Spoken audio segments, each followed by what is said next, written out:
Financial planning and analysis provides one of the most critical and powerful functions in the business. Are you resourcing and employing your FP&A team properly? You need to be continually planning the team's functions and capability as technology changes and the business grows. The FP&A function cannot remain static. It must be growing and changing as conditions change. Your pathway to understanding the key metrics of the business, and if you are achieving your strategy, lies in the commitment to investing in your financial planning and analysis team. Please enjoy the episode. Welcome to the Finance Leader Podcast, where leadership is bigger than the numbers. I am your host, Stephen McLean. This is the podcast for developing leaders in finance and accounting. Please consider following me on Twitter, Facebook, Instagram, and LinkedIn. My usernames and the links are in this episode's show notes. And also, please join the Facebook group I have for this podcast community. Thank you.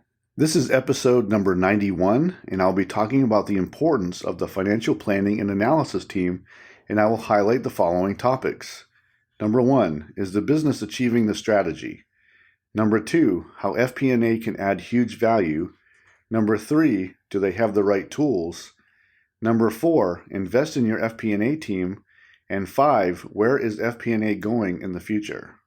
Economist, author, and professor at Imperial College Business School, Jonathan Haskell said, "I'll often joke that when people ask what is business analysis, I say, you know all those times that people say, somebody should look into that? Well, I'm the person that looks into that." Welcome to Season 11 of the podcast. I am so glad to be back from the break.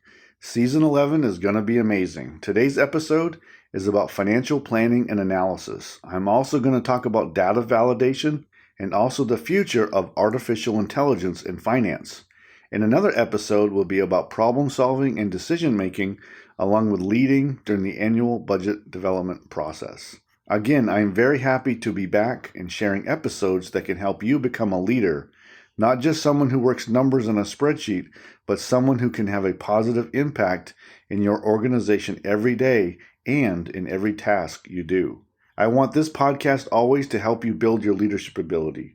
It is meant to provoke you to evaluate yourself, your abilities, your mindset, and many more other aspects of yourself, your career, and your life. In this first episode for Season 11, I am talking about the importance of financial planning and analysis and how this team helps the business achieve its strategy and helps to develop key insights about the metrics of the business so that better decisions can be made. And this is assuming the FP&A team is properly resourced and staffed. We will talk about this more in detail later. Financial planning and analysis is a function and a team that requires a lot of attention from the CFO and even the CEO. This is where you need to invest your time and commit the right resources so they provide the best possible knowledge and usable information for the decision making and the formulation and execution of organizational strategy.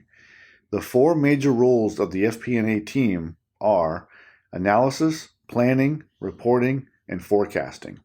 The FP&A team evaluates the performance of the company's product and service portfolio to determine gross margin and other key metrics.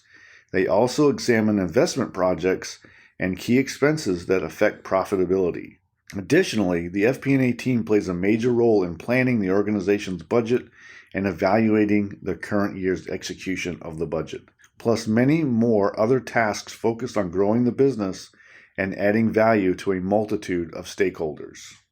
To develop and execute a strategy and to guide the company, the executive team and other senior leaders need relevant data and insights to make timely decisions. It is also helpful that they know what they want, but sometimes they don't. Not until you show them the real data, actually validated data, and realistic projections and analysis, along with the story behind the numbers, will they truly understand their impact.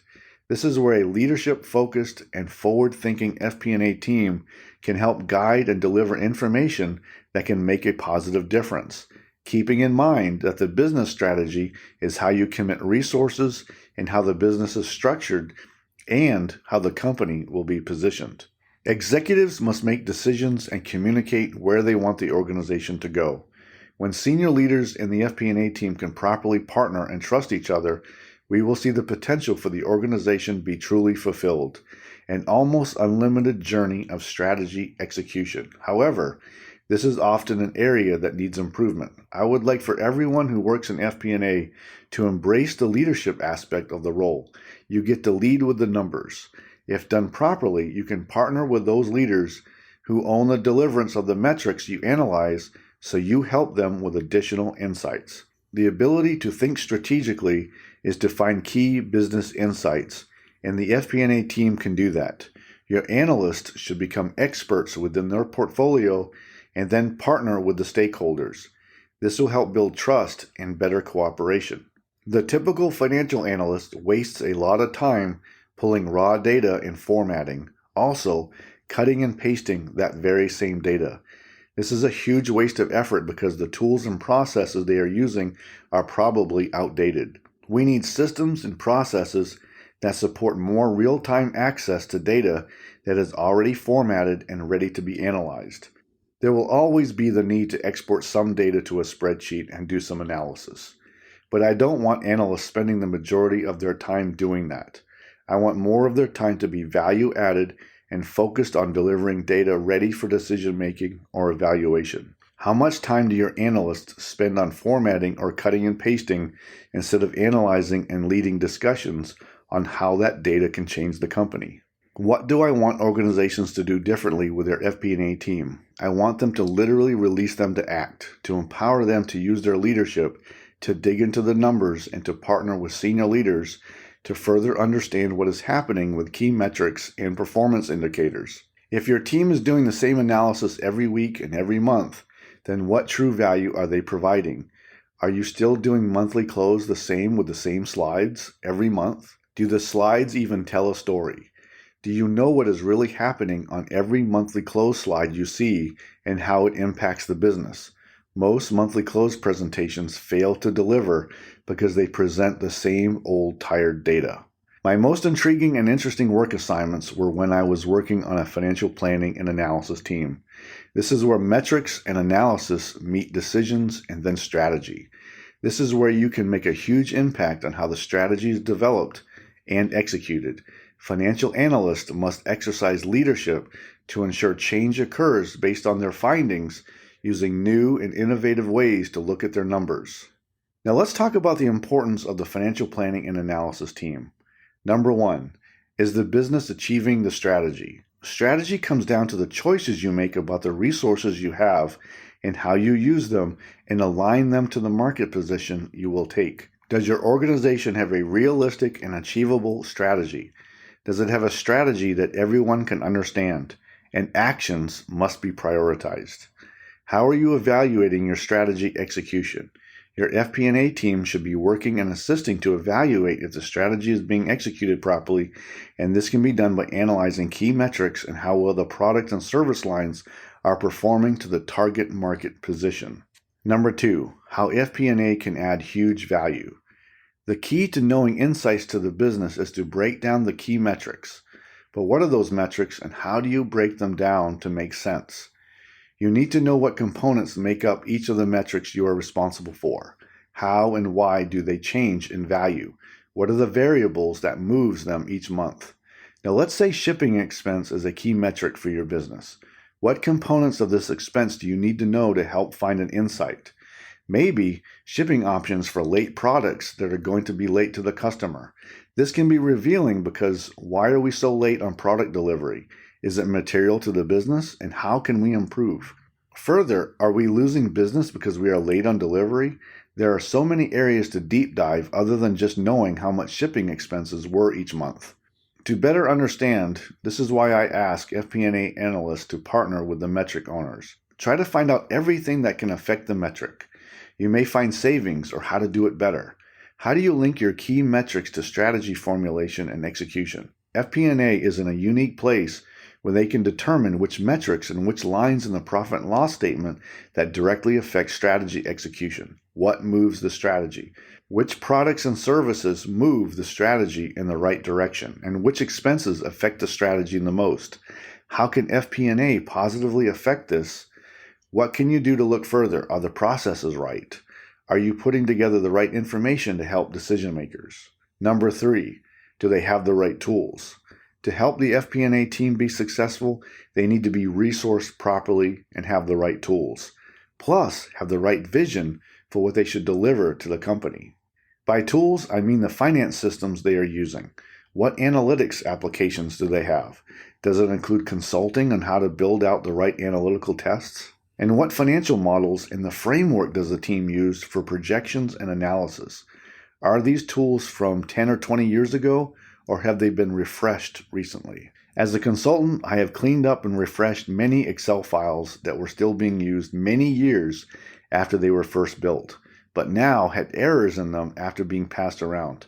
And sure, they still work. You will be surprised by what you will find in old Excel models. And what tasks is the team doing? What are they spending their time doing? If your FP&A team is spending large amounts of time downloading and formatting data or just cutting and pasting, they are not being used wisely. Number 4, invest in your FP&A team. Your FP&A team can deliver great value when resourced properly, which also includes having bold and caring leadership in place. We talked about the right tools a few minutes ago. Your FP&A team members also need time and funds for training and development. What is your company's plan to resource the FP&A team so they can properly assist the executive team in guiding the company? Consider hiring the right leadership with the right mindset. Ensure you also hire analysts who are right fit, and not just for hard technical skills, but also key soft skills. Ensure the team has the time and resources to train and develop. Invest in them.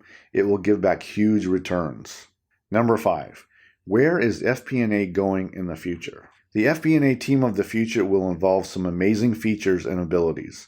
It will be determined by how real-time and accurate your data will be and how well your systems can predict what will happen next. We will see more use of artificial intelligence to calculate projections, to run analytical testing, and streamlined real-time information for decision makers. We will see more use of cloud-based applications with real-time data, and our data warehouses will also be cloud-based. All of this means we are not going to wait hours or days for analysis anymore. We need usable information at our fingertips, right now or close to now. We need to run models and projections more quickly using real-time data. The gap will be closing between when the data is available to when usable and relevant information will be used by decision makers. Be ready to invest in your FP&A team to close that gap. When resourced and utilized properly, the FP&A team can add tremendous value to decision making and evaluating what is happening in the business. When working or consulting with a new team, I like to examine what is being analyzed and reported today and how long they have focused on this, and does it still make sense now? What might be missing? What other metrics should be analyzed? Even senior leaders can get stuck looking at the same reports weekly and monthly that they may miss or not understand what really should be analyzed. So shake things up occasionally, look at what you are presenting, and does it still make sense? For action today, if you are in leadership, is your financial planning and analysis team being utilized properly? Are they resourced properly, and do they have a long-term plan for making them better according to your market, your strategy, the economy, and currently available and emerging technology? If you are an analyst, there are a few areas you can start improving today. How much do you really know about your portfolio? Do you really know the metrics and other areas you are responsible for analyzing, or are you just pulling the same data all the time without any true added value? What are you doing to make a difference to help the company to grow and in the execution of the strategy? Don't forget to grab my free guide for you called the Leadership Growth Blueprint for Finance and Accounting Managers. Are you a finance or accounting professional who is also leading people, but have questions about how to lead more effectively? I know you are expected to be the technical expert in our field.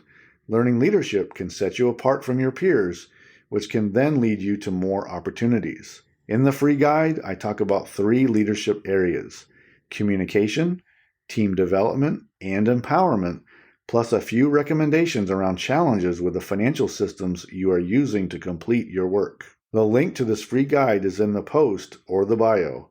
You can also go to financeleaderacademy.com to download it. Please use the guide to help you with a few leadership wins today. Thank you. Today, I talked about the importance of the financial planning and analysis team, and I highlighted the following points. Number 1, is the business achieving the strategy? Number 2, how FP&A can add huge value. Number 3, do they have the right tools? Number 4, invest in your FP&A team. And 5, where is FP&A going in the future? The FP&A team can be a powerful force in the organization if resourced properly and if they are empowered to act and take action by partnering with senior leaders on finding relevant insights.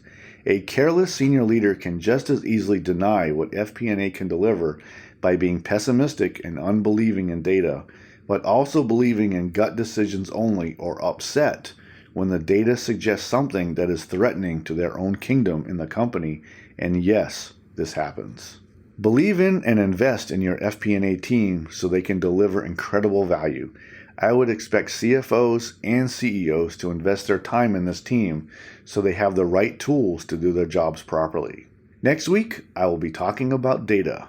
I hope you enjoyed the Finance Leader Podcast. I am dedicated to helping you grow your leadership skills, to change your mindset, and to clarify your goals so you advance your career. You can find this episode wherever you listen to podcasts.